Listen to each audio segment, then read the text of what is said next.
दोस्तों, जैसे जैसे दुनिया टेक्नोलॉजी के मामले में आगे बढ़ती जा रही है, वैसे ही सुसमाचार की रफ्तार भी स्पीड पकड़ती हुई नज़र आ रही है। क्योंकि आज हर दिन लाखों लोगों के मन में प्रभु यीशु मसीह वास कर रहे हैं। उन्हें अपना उद्धारकर्ता बहुत से लोग एक्सेप्ट कर रहे हैं और ये संख्या दिन प्रतिदिन बढ़ती ही जा रही है।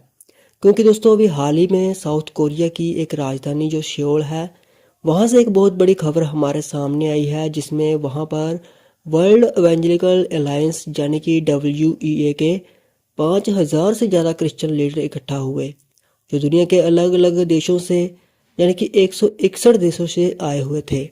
और इनका इकट्ठा होने का मकसद एक था, यानी कि एक साफ विजन था, जो कि the gospel for everyone by 2033 यानी कि साल 2033 तक हर इंसान तक सुसमाचार को पहुंचाने का संकल्प लेकर ये इकट्ठे हुए थे।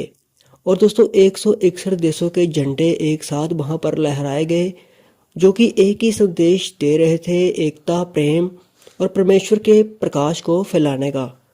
दोस्तों, आपको बता दें कि साल 2019 में भी इंडोनेशिया में क्रिश्चियन लीडर्स की एक सभा हुई थी, जिसके बाद से अब यह मूवमेंट 27 नए देशों तक भी पहुंच चुकी है।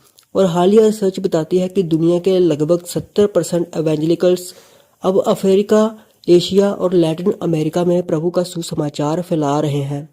मतलब कि सुसमाचार का सेंटर जो है अब सिर्फ वेस्ट वो साइड ही नहीं है, बल्कि अब ग्लोबली एशिया, मिडिल ईस्ट और अफ्रीका भी इसमें शामिल हो चुके हैं।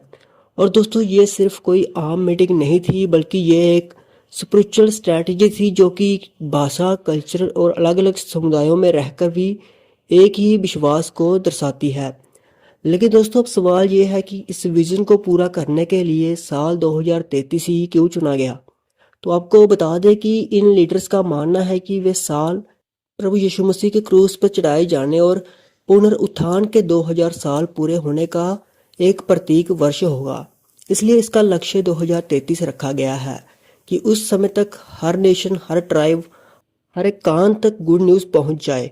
लेकिन दोस्तों, असली बात आती है कि कमिटमेंट के साथ ही ये काम हो सकते हैं, क्योंकि बाइबल कहती है कि जाओ सब जातियों को चेला बनाओ। लेकिन आज की दुनिया में इसका मतलब सिर्फ सुसमाचार का प्रचार करके एक ड्यूटी समझकर इसे निभाना नहीं है, बल्कि सेवा, शिक्षा, मेडिकल मिशन और समाज में न्याय और शांति के लिए खड़े होना और सबसे प्रेम रखना और अपने चरित्र से मसीह को प्रकट करना भी सुसमाचार प्रचार का बहुत ही अहम हिस्सा बन चुका है।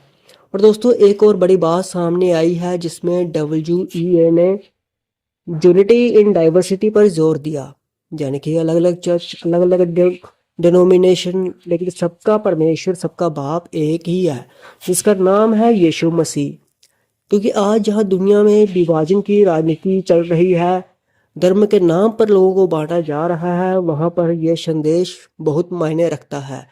तो दोस्तों, ये खबर हमें भी प्रेरित करती है और ये याद दिलाती है कि सुसमाचार कोई बंद कमरे में रखी जाने वाली चीज़ नहीं है, यह एक लिविंग मूवमेंट है।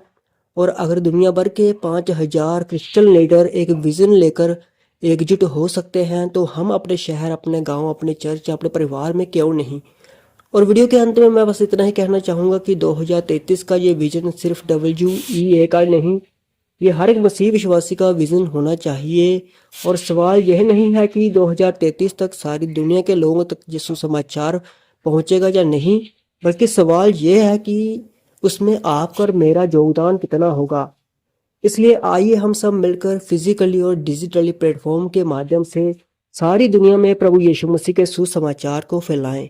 क्योंकि इस समय दुनिया में जैसा माहौल बना हुआ है, हर किसी को सच्चे परमेश्वर प्रभु यीशु मसीह के प्रेम और शांति की बहुत ही ज़्यादा आवश्यकता है। और मेरी यह प्रार्थना है कि परमेश्वर हमें भी इस महान कार्य को करने के लिए बल बख्शे और इसका हिस्सा बनाए। परमेश्वर आप सभी को आशीष दे। जय मसीह की।